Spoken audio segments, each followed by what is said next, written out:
चलो रे झोली उठाओ चौकीदार, अब जाने की तेरी रुत आई।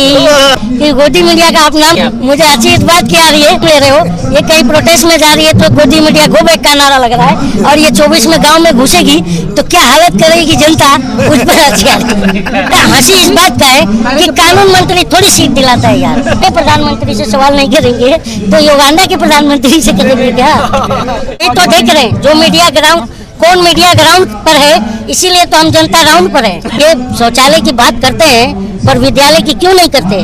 क्योंकि शिक्षा सवालों को जन्म देती है और सवाल करने वाले हमारे साहब को पसंद नहीं है। कि तुम अगर वोट देने का वादा करो, मैं यूं ही मस्त जुमले सुनाता। ये जो संदेश है, हम दोनों बैठे हैं, ये सिख है और मैं मुस्लिम हूँ, और जो हिंदू हैं जो ईसाई हैं, इस सबको हम मैसेज है इस देश में कि एकता का राज चलेगा, हिंदू मुस्लिम साथ चलेगा। बहुत बढ़िया। तो ये अन्याय हो रहा है, इसीलिए हम यहाँ बैठे हैं। और इसीलिए बिंद्रापा जी भी देखिए, ये कोई मतलब ये इनका कोई एनजीओ ट्रस्ट नहीं है, ये अपने घर से अपने जेब से करते हैं। तो ये एक बहुत बड़ी बात है, ये समाज को मैसेज है। ये किसी से यहाँ पर जो भी प्यासा आता है ना, तो ये किसी से भी उसका धर्म जात नहीं पूछते हैं। ये हमारा हिंदुस्तान है, तो ये चीज हम पूरे देश में फैलाना चाहते हैं कि हमारा जो देश है ना, वो एकता से, भाईचारे से, आज अगर हम भाईचारे पर बात करने लग गए सिर्फ 10 साल, तो इस देश, इस दुनिया की टॉप इकोनॉमी को हम टॉप करके दिखा सकते हैं। बहुत बढ़िया। आपकी एक वीडियो देखी थी, उसमें आप ना माइक उतार के फेंक रहे थे। जो देश की मीडिया है, नहीं, मैं माइक उतार कर फेंक देना चाहिए। मैं उन सबको भी कह रहा हूँ जो टीवी पर जाकर के हिंदू मुस्लिम की डिबेट में बैठते हैं, वो माइक उतार कर फेंकना उनके लिए था और उनको संदेश था कि तुम चंद पैसों की लालच में जाकर समाज में नफरत बांट रहे हो। वो हम समाज में, हमारे यहाँ इस तरह का कोई बात नहीं है पटल पर, सिर्फ टीवी पर दिख रहा है कि बड़ी नफरत है, लेकिन हम साथ में रह रहे हैं। साथ में रहने वाले जो हमारे हिंदू मुस्लिम सिख ईसाई जो है ना, हम बहुत दुखी हैं ये सब चैनलों में देख के। अभी एक मुस्लिम महिला भी यहाँ आई थी, बड़ा अच्छा। नहीं, हिंदू मुस्लिम की बात ही मत करो यार, आप ही तो करते हो, इसलिए मैं आपको टारगेट करता हूँ। अच्छा, इस बात को छोड़ो, कल जो ब्रिजभूषण ने एक बात कही थी एक इंटरव्यू में, खिलाड़ी जब मेडल लौटाने की बात कर रहे थे, तो मैं वही बात कर रहा हूँ, 15 रुपए का मेडल बोल रहा था ना, तो मैं यही बात बोल रहा। आपको ये बात कैसे हजम हो गई, ये मुझे आप जवाब दो। क्योंकि जब ये मेडल लाए थे 140 करोड़ जो देशवासी हैं, उनका सीना गर्व से चौड़ा हो गया था। तो 140 करोड़ लोगों की भावनाओं को आहत करने वाली बात है 15 रुपए कि तुम 140 करोड़ लोगों की भावनाओं की कीमत 15 रुपए लगा रहे हो। तो इसीलिए तो कह रहा हूँ कि अगर ये 2024 के चुनाव में आएंगे ना, तो हम जनता बैठे हैं। अब क्या कहने वाले हैं पता है आपको? चलो रे झोली उठाओ चौकीदार, अब जाने की तेरी रुत आई। चलो रे झोली उठाओ चौकीदार, अब जाने की तेरी रुत आई। और 2014 में हमने यहाँ पर बिठाया था, आंखों पर, पलकों पर, तो उस पर है कि इन नैनों की तू था मोती, बातें तेरी निकली झूठी, वादों में तेरी कोई जोर नहीं है, वादे तेरी सब हवाई होती है। जल्दी झोला उठाओ चौकीदार, अब जाने की तेरी रुत आई। हर चौराहे पर से ये जनता की आवाज आने वाली है। ऐसे और कितने गीत आपने बना रखे हैं? जब तक 24 तक आप सुनते चले जाइएगा, मैं थकूंगा नहीं, क्योंकि मीडिया, आप लोग मीडिया हो ना, आप पूछते हो आप थकते क्यों नहीं हैं, तो अब हम नहीं थकने वाले, जनता, और इनको देखते हैं ये कितना नहीं थकते हैं। आपने यहाँ पे करीब 7 से 8 दिन हो गए हैं, दिल्ली का जो हाल देखा, आप क्या कहना चाहोगे? ये हाल देखा मैंने अब बहुत दिल खुश हुआ, देख लिए ना, जनता भी देख लिए, ये हाल है। नहीं, ये तो एकता की बात ये है। सब, कोई हिंदू है, कोई मुस्लिम है, कोई सिख है, कोई ईसाई है, सबका प्यार मिला।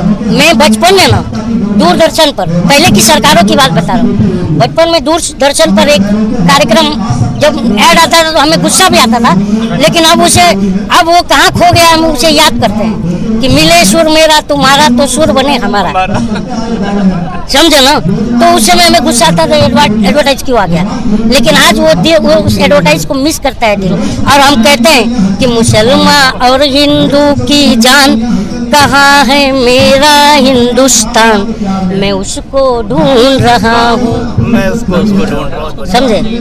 अच्छा, जो गोदी मीडिया बड़े बड़े स्टूडियो में बैठ के मोदी का गुणगान करती रहती है, उसको क्या बोलो? मैं उसको यही बोल रहा हूँ मुझे हंसी आ रही है उसका नाम ले रहे हो तो सुनो, मुझे हंसी इस बात की आ रही है कि गोदी मीडिया का आप नाम ले रहे हो, ये कहीं प्रोटेस्ट में जा रही है तो गोदी मीडिया गो बैक का नारा लग रहा है, और ये 24 में गांव में घुसेगी तो क्या हालत करेगी जनता, उस पर हंसी आ रही है। गाँव में जाना बंद ही कर दिया इन्होंने। वो जाएंगे तो जूते पड़ेंगे, इसलिए हंसी आ रही है मेरे को। 24 में दिखने ही बंद हो जाएंगे ये, क्योंकि सबसे ज्यादा गुस्सा मीडिया पर है लोगों का। और ये देखो खिलाड़ी भी चिल्ला रहे हैं कि मीडिया हमारी बात नहीं रख रही है, गलत है नहीं है ना। अच्छा, एक बात और जानना चाहेंगे, आप जब से इन चीजों के अंदर मीडिया को सरकार ने नहीं रखा है, मीडिया को जनता ने रखा है, ताकि हमारी बात सरकार को पहुंचाएगी। सलीम भाई, अभी क्या लग रहा है, कब तक ये चलेगा? जब तक है जान मैं यहीं रहूंगा बस। कर्नाटक का झटका लगा बीजेपी को, क्या कहना चाहोगे? 440 वोल्ट। लेकिन हंसी एक बात की और आ रही है कि कानून मंत्री को हटाया गया था, वो कानून मंत्री, पहले भी जब बंगाल का चुनाव, मेरा हंसी इस बात का है कि कानून मंत्री थोड़ी सीट दिलाता है यार। नहीं, पहले भी जब बंगाल का चुनाव हारे थे तब भी कानून मंत्री को हटा दिया। तो वही तो रविशंकर प्रसाद जी की बात कर रहे हो, तो वही तो हंसी आ रही है कि कानून मंत्री थोड़ी सीट दिलाता है, ये बात है बस। आपने किसको वोट दिया था 19 में? 19 में वो आपने किसको दिया था? हमने बीजेपी को दिया था। हमने भी, इसीलिए क्यों नहीं दिया? हमने भी दिया था तभी तो। तो आप क्यों विरोध कर रहे हो? अच्छा, किससे करूं विरोध? युगांडा के प्रधानमंत्री से। क्यों कर रहे हो? सवाल किससे करूं? सब कुछ चंगा सी। और ये झरना देखकर मुझे लगता है वो जो कह रहे थे वो नंगा सी। हाँ, बहुत गलती तो।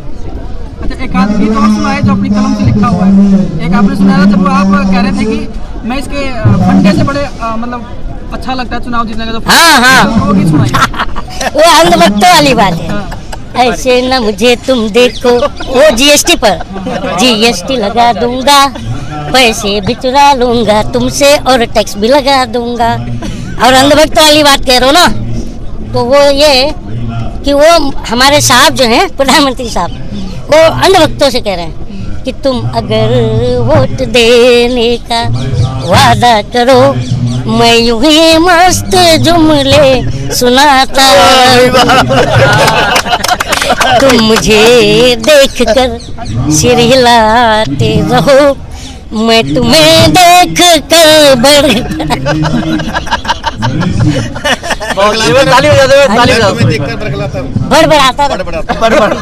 मैंने हाँ की है गप्पे हजारों, मगर एक उंगली भी तुमने उठाई नहीं।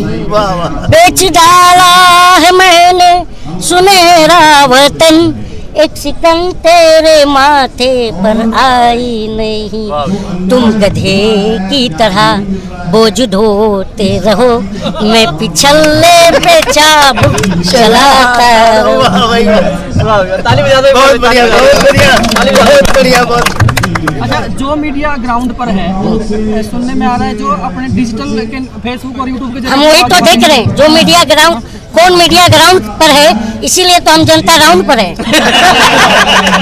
नहीं, उसको भी ना ये आईटी सेल उनका जो बैठी है सरकार, उनका आईटी सेल इनकी रीच गिराने पे लगा हुआ है, क्या कहना चाहोगे?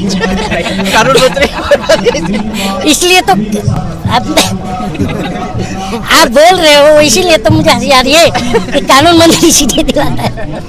ये बताओ, ये बात है, मतलब तपस्या कहीं और हो रही है, असर कहीं और हो रहा है। सुनने में ये भी आया है कि जो कानून मंत्री है जो रिजिजू ने, उन्होंने उनको ये बोला गया था कि आप ट्विटर के ऊपर कुछ ऐसा कानून लाओ इसको खत्म करने का, तो वो तो उनसे हो नहीं पाया और वो कर्नाटक हार गई। अच्छा, एक बात बताइए साहब, ट्विटर पे ऐसा कानून लाए, आईटी सेल जैसे सोशल मीडिया पे ऐसे कानून लाए, तो आप सोशल मीडिया के वजह से थोड़ी बहुत जो जनता जो है, आप जो भी बंधु हैं, इनके वजह, आप लोग की वजह से जनता में थोड़ी बहुत अवेयरनेस जा रही है, तो ये तो चाह रहे हैं कि वो भी ना जाए। मैं इसीलिए तो बात कह रहा हूँ कि ये शौचालय की बात करते हैं पर विद्यालय की क्यों नहीं करते, क्योंकि शिक्षा सवालों को जन्म देती है और सवाल करने वाले हमारे साहब को पसंद नहीं है। इसलिए तो आप लोग दिखा देते हो कि मिड डे मील में बच्चे नमक रोटी खा रहे हैं तो आपको ही ठेल देते हैं, सलीम भाई जैसे कि केरला और आप लोग हम जनता को डराते हो कि आप बोल क्यों रहे हैं, प्रधानमंत्री के सवाल क्यों पूछ रहे हैं, नहीं तो आप जेल चले जाओगे। अरे भाई आप हमें क्यों डरा रहे हो, तो हम अपने प्रधानमंत्री से सवाल नहीं करेंगे तो युगांडा के प्रधानमंत्री से करेंगे क्या?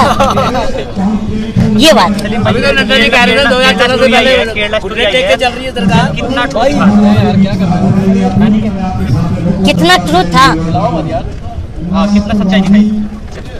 इतनी सच्चाई है जितना गंगाधर और शक्तिमान की, गंगाधर ही शक्तिमान, समझ गए। धन्यवाद सलीम भाई, बहुत बहुत धन्यवाद सर आप सब।